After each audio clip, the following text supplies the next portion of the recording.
Microsoft Project 2016 програмд шинээр нэг функц нэмэгдсэн нь Tell Me буюу тусламж авах зааврын мөр нэмэгдэж орж ирсэн.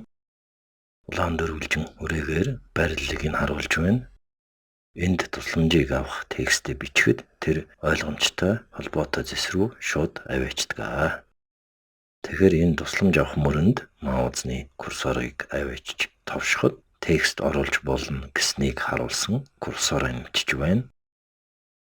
За бид одоо өмнө оруулсан текстүүдийг харж байна. Жишээ олгож move буюу нүүлгэх гэсэн үг бичиж өгье.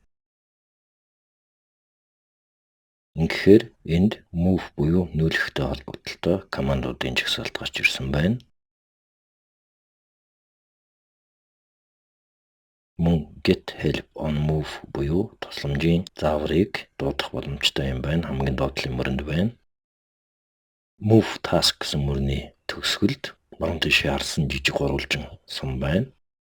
Энэ нь move task гэсэн командын мөрөнд өөр вариантууд буюу хувилбарууд байгааг харуулж байна.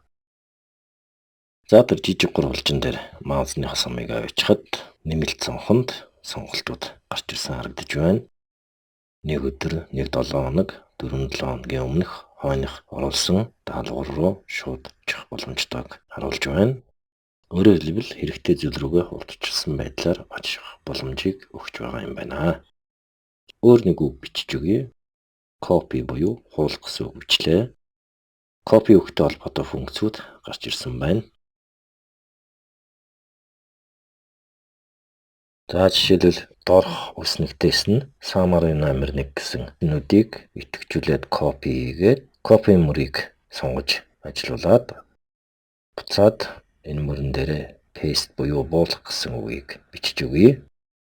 Paste функцтэй холбоотой сонголтууд гарч ирсэн байна. Эхний paste гэсэн мөрний баруун төгсгөлд жижиг гурвалжин дээр маузны сумыг авчихад хоёр хувилбараар буулгах боломж нь харагдаж байна. За ийм байдлаар paste хийх газраа сонгоод хуусан зүйлээ буулгаж болох нэ. Өөр нэг үг бичье. Link буюу холбоос гэсэн үг бичлээ. За линктэй холбоотой сонголтууд гарч ирсэн байна. Get help сонголтыг хийхэд тусдаа тусламжийн заавар бүхий цонх нэгдэж линктэй холбоотой заавруудаас сонгох боломжтой нь харагдаж байна.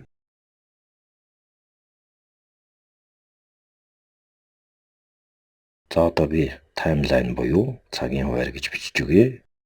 Эндээс timeline view гэсэн сонголт хийхэд програмын интерфейст view гэсэн tab итгэцнийг цаана харж болно.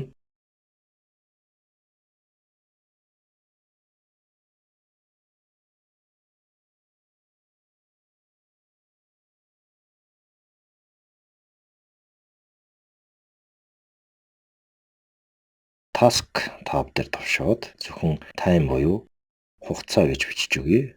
Тэгэхэд timeтай холбоотой сонголтууд жагсаасан байна. Энд бид жишээлбэл цагийн хуваарийг хагас өдөр, өдрөөр, 7 хоногоор харж болно. За он сар өдөр буюу огног янз бүрийн хэлбэрээр өөрчлөх боломжтой юм байна. За ийм байдлаар бид энэ хэсэгт тусламж авах мөрний тухай ойлголтыг үзлээ.